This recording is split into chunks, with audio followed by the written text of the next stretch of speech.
I'm going to go a little bit off the track here with how I'm going to do this. Pam had asked, either half of myself to introduce Bob and present him today.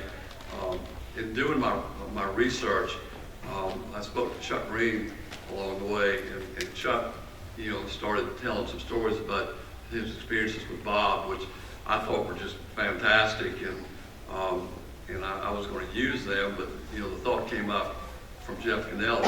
Maybe Chuck really wanted to say something, so I'm going to have Chuck come up here in just a second to add some color to what went on, because I think they had some great experiences, and Pam's smiling right now. He said he would hold back on some stories, Pam. Bob Boyd was truly a great player. There's no doubt that all of us that have played against him and with him seen anybody that can hit a golf ball the way Bob can hit it. He probably was, I've never seen anybody hit the ball straighter with more accuracy. And he had a built-in radar that allowed him just to hit the ball close. And we had lots of rounds at the country club when he was our club professional. And it was, if Bob didn't stone it 3 times, I mean kick it in distance for birdie, he had an off day. He was the consummate competitor. He was a strong man when it came to competing in golf, but he played to win. And it was just an honor to watch him play, to play with him, to compete with him. A lot of the amateurs here had to stand up to him in the Palmetto Cup matches. One personal story, when Bob came to the country club, it was our golf professional. The first few times we went out and played, I was lucky, and I kind of snuck by him and won a few bucks. He really didn't like that. And that very year, we were playing our team matches at Hilton Head. I think it was Long Cove, and we got the first tee. And I walked up there, and Bob came up. He looked at me. He said, "We're not at the country club in Charleston today."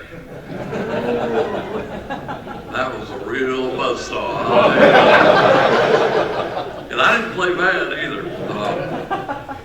Bob had a 27-year playing career, and he won many golf tournaments, and we'll read those off here in just a little bit. But it was highlighted by being the 1988 Club Pro champion, which is a major victory. He won at Pinehurst number 2. I think he beat Rick Morton in a playoff on the second hole, played on number 2. So you couldn't hardly win a bigger championship on a greater golf course than Pinehurst number 2. That was probably the capstone to his playing career, in my opinion. But a couple other things that stood out to me that attested to his greatness as a player was he played in 10 PGA championships, and he made the cut 4 times, and every time he made the cut, he was a low club pro. So he could really play, and he could play with the big guys. Bob played a couple of years on the tour, and I remember them coming through Atlanta when we were still living there. Pam, I don't know whether you remember this, but we got to watch Bob play around the golf Atlanta Country Club, and it was just spectacular the way he hit the ball. There's nobody on the tour that could hit the ball better than Bob Boyd, I can tell you that. He was just a fantastic, ball striker. I loved his competitive spirit, and it showed in so many ways throughout his life. And Bob also was very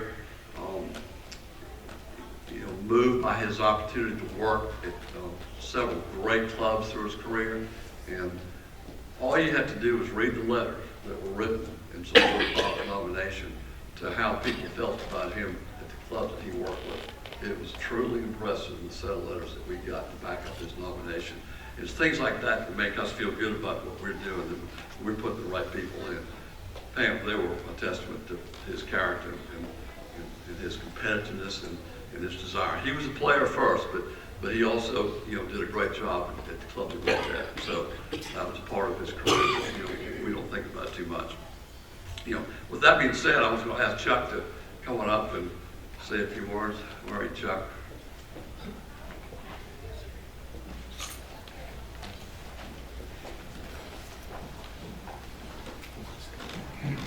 Thank you, Frank. Well, Nice to be back at Columbia. I spent a couple of years over here trying to get some grass before I moved down to Greater Graniteville, South Carolina. They don't let me out very much anymore. But I called Pam a couple of nights ago after I talked with Frank and just wanted to thank Frank for allowing me to do this. Once I told Frank a couple of stories, he's like, I don't think I can tell them like that, so I hope they're as good for you as they were for us when we were talking. But first, also, Steve, congratulations to you on your career. Hell of a player. We didn't play a lot together. I wasn't that good, and I'm still not, so anyway. But I affectionately call Bob Bobby Baby because Bob called me Chucky Baby. It was just one of those things, and you know, for a golf course superintendent and a pro to get along, it's really a key to having a successful club and everything. And I got to know Bob when he came to Florence Country Club after Scott Bailey left. I think McLean was maybe 6 months, 3 or 6 months old. It's back in, I think, '86. But Bob stayed with me some. When I was at Florence, I was single. So with him and Eric Smith, who followed, and Stevie Bear, they needed a place to stay until their families got there. So they always shacked up at 911 Cherokee until the families got there. So Bobby stayed with me some, and we developed a special relationship. I did a little research just so you know, you get older, you forget years and everything, so I wanted to make sure at least I had the chronology right. But, you know, Bob played in 102 tour events. Many of those were before I met him. I was fortunate, our bond and our friendship led me to caddy for him in 6 PGAs, the U.S. Open, the GGO, and the Heritage. And those majors were pretty cool, especially for a kid like me from Lake City, being around golf all my life and finding out I could throw grass a lot better than I could play the game. But, you know, Bob won like $99,000 in his PGA career, and I figured it up from my first tour event with him, which was, I think, '86 at Inverness in Toledo. And then after that, I calculated the 3 cuts that we made, and a third of his winnings, actually, of that career, I was on the bag. So McLean, it probably got you through high school. I don't know if it got you a whole lot further than that. But, you know, a lot of people think they know Bob Boyd, and they do. And a lot of you played against him, played with him. It was a love-hate thing. Man, you love to be on his team, and boy, you sure hated it when you were playing against him. Because after he beat you, he let you know about it. He loved to stick the needle, and it could carry on late into the night if you weren't careful. So, you know, it was a special thing if I ever beat him. And of course, you know, he was a lot better than me. And he'd give me a stroke or two here or there. So I didn't win very often, maybe once, maybe twice. That was about it. But I enjoyed sticking the needle back to him. And it brings up a couple of quick stories I wanted to tell. Dr. Marion Fowler and I, Marion's my best friend back in Lake City now, we were playing at Florence Country Club one day. Marion looked forward to it. He'd heard about Bob, meeting Bob. We were going to play, and Bob and Buddy Baker, who's a Hall of Fame member, were going to play Marion and I back when we were, you know, competitive. And we started on number 10 at Florence, the little short par 4. Marion hit it on the green, I hit it on the green. Buddy Baker hits it 6 feet, and Bob hits it 4 feet. Well, Marion makes his putt for birdie. So I'm like, okay, cool. Well, you know, we'll at least be tied. Well, Buddy misses his 6-footer, walks over to the cart, puts the bag on his shoulder, and walks back to the clubhouse. And Marion's like, what's he doing? I said, he's done. He said, what do you mean he's done? It's the first hole. I said, well, he's going to hit balls. I said, furthermore, if Bobby Baby misses this one, he's probably done too. And as I witnessed many times, it was a power lip out. And Bobby went to the cart and headed back to the club. So officially, in my career, I closed Bob out on the first hole once. That was my win. But I will tell you a little quick story. A lot of you have, no offense, played in the Easy Go, which is now the Club Car Pro-Am down at Wild Dunes. And I remember playing with Bob, and he loved to win. He loved to compete. And we were playing the Harbor course, and he was about 4 under par, and we get to 17, and they had some construction going on, and he hit a perfect drive, we thought, and we go over there, and they're building one of the last houses across the fairway, and they brought the OB stake out like 30 yards into a square. Well, his ball was about that far out of bounds in the square. Now, he could have hit it anywhere he wanted to, but he was that far out of bounds. So if you knew Bob well, you know that certain things like that would give him a case of the RAs. And Frank said I didn't have to worry a lot after Charlie spoke last year, but I will keep this as clean as possible. So basically in the next 3 holes, in 17, 18, and 1, Bob went like 6 over par and shot 73 at the Harbor course, and it was a tough day. But the next day, Bob shot at the links course 63. I don't know if that's still the course record. I think at the time it was one better than maybe Russell Glover shot. I'm not sure, but anyway, we won the Pro-Am and we got in the car to come back to Florence, and Bob was on top of the world. He won, the team won, and he sticks the key in the ignition, and before he can turn it, he looks over at me and he says, "Chucky, baby, I don't think you cut me a shot today." I said, "Well, damn, Pro, next time, tell me the 9 holes you're going to birdie, and I'll work my ass off on those other 9.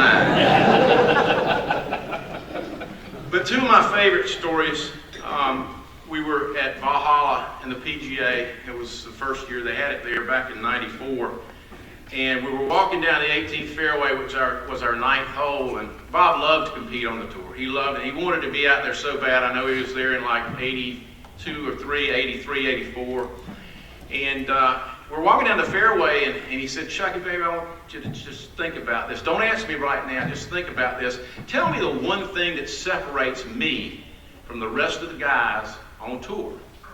Well, as a caddy, I certainly wasn't going to just blurt it out that, your putting needs to improve. That's the last thing you want to do in the middle of the round. We get up, and he's hit a nice drive on the right side of the fairway, and there's a marshal over there that comes over, and he says, "That's a great drive. Greg Norman was just right here." I said, "Cool." He said, "Yeah, he hit a 5-iron right to the middle of the green." So Bob comes walking over and says, "What we got?" I said, "We got about 224. He said, "All right, I'll 4-wood or 3-wood?" I'm like, 3-wood. There were big bunkers in front. So he hits a shot on the green, and we're walking a little further, and I said, "By the way, I've got an answer for that question for you." The difference between you and the rest of the guys out here is Greg Norman just hit 5-iron in the middle of the green from where you just hit 3-wood. So the separation, and this is back with the Pilata balls in the woods and everything. This is before all of the technology. So I did hold off on the putting comment, and he did go on to make the cut there. One of 3 cuts that I did caddy for him in. But probably one of my funnest stories about Bob was when we were down at the PGA at Shoal Creek, and it was probably the most brutal rough I've ever seen. And being a superintendent, you can appreciate 4-inch Bermuda rough. They had more marshals on each hole trying to find golf balls. And of course with Bob, seldom did he ever miss a fairway. So unfortunately, for the marshals, they didn't have to worry about him, but it was really a brutal golf course. And he played very, very well. He was like tied for 19th, low club pro, going into the 3rd round.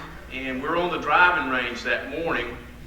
And I know you're going to think this is a lie, but as God is my witness, as Scarlett said, this is a true story. And he's warming up, and we're talking, and I said, "Bob, I had the wildest dream last night." He said, What are you talking about?" I said, "I dreamed we got in a fight today on the golf course." He goes, "Well, that's not going to happen." He said, "Well, what did we do?" I said, "Well, you hit a great drive on 17, which is a par 5 at Shoal Creek, and you were like 235 from the hole, and you looked at me and you said, give me my 8-iron. I said, hell no, we're going for it. 235, you got that. So anyway, he goes ahead and warms up, and we tee off, and we're playing, and he's having a great round. And I think that year, and I may be wrong, but I think 3 or 4 under won that golf tournament. And we get around to the 17th hole, and I'm walking ahead. He's hit a good drive. He's even par for the day, and he's like tied for 10th or tied for 11th in the tournament. And that's like unheard of for a club pro. And we've got all these country rednecks from Alabama walking around, and they are raising hell and having a good time pulling for the one lone club pro at Shoal Creek. And I walk out, and he hits his drive on 17, and I go get the yardage, and I'm standing there, and this is true. He walks over and says, "Chucky, baby, what we got?" I said, "Bobby, we got 235. And he said, "You're shitting me." I said, "No." He goes, "Well, I guess I know what I got to do. Hand me the 3-wood." So I pull it out of the bag, and Bob had a great pre-shot routine. He did the little waggle and everything, especially if he was playing well. And like I said, this is the PGA. He's tied for like 10th or 11th in the whole tournament, 3rd round. And he gets ready to go, and he's over the shot, and he does his little waggle and everything, and all of a sudden he stops and backs off. I said, "What's the matter?" He said, "How'd that dream come out?" I said, "I don't know, I woke up." That is a true story, and I did tell him that before we teed off, and it was a true dream. Needless to say, Bob hit it in the middle of the green, 2-putted for birdie, and shot 70, which was 1 under that day, and was tied for 9th going to the last round of the PGA at Shoal Creek. And the next morning, the crazy redneck showed up with placards and everything, and we had a big crowd of about 19 country boys from Birmingham, Alabama, for about 8 or 9 holes until the old wheel ran off the cart. But it was a great time, great time. Bob was a dear friend. I wish he was here today, but you know what? He fought every battle he could, and he's where he's supposed to be. I'm just happy that the family's here. I'm happy, they gave me this opportunity. He was special. He made me a better golfer because he stuck the needle to me so much. Made me try, even though I never developed into a great golfer. But it probably disappointed me more when I hit bad shots than it did him, and he certainly let me know about it. But he made me a better golfer. He made me a better superintendent because he demanded more speed on greens. I kept telling him speed kills, but when we were at Florence, he would come out and wanted more speed. And he made me better as a person. Just all the good times we had, the fun times, the things we went through, watching McLean grow up, being close to Pam, and it's an honor for me to be here. He's a special person, and I was happy to share a few of these really fun times that I had with him. Thank you.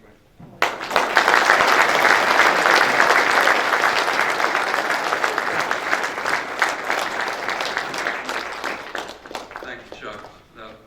That's great. I think you showed another side of Bob that not all of us got to see, but he was truly a great player and well deserving of this honor. And we are proud to have Bob Wood, be the 66th inductee into the South Carolina Golf Hall of Fame.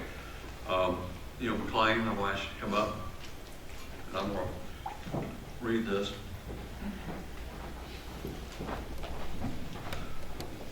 On January 14th, Bob Boyd was inducted into the South Carolina Golf Hall of Fame. Bob was a consummate competitor in every endeavor he tried. He was the most prolific national PGA player ever from the Carolina State PGA. He competed in 20 national championships where he had 5 top 10 finishes, including the national title in 1988. Very few players, if any, have ever dominated the Carolina PGA as did Bob. He won 26 individual and 20 team major section championships. His titles include 4 Carolina Opens, 4 Carolina PGAs, 5 South Carolina Opens. During this time, Bob qualified for 10 PGA championships, making the cut in 4, and each time was the low PGA Club Pro. Bob was the Carolina PGA 7 times. To honor Bob's playing record, the CPGA put Bob's name on their Player of the Year award. He won it so many times they had to name it after him, which is unbelievable, really. And while playing was Bob's love, he took great pride in being the ultimate club professional. Bob was elected as PGA member in 1980, and during his 26 years as club professional, Bob served 8 clubs as their head golf pro. Serving the golfers of his clubs in the highest degree way was Bob's goal. We welcome him to the South Carolina Golf Hall of Fame.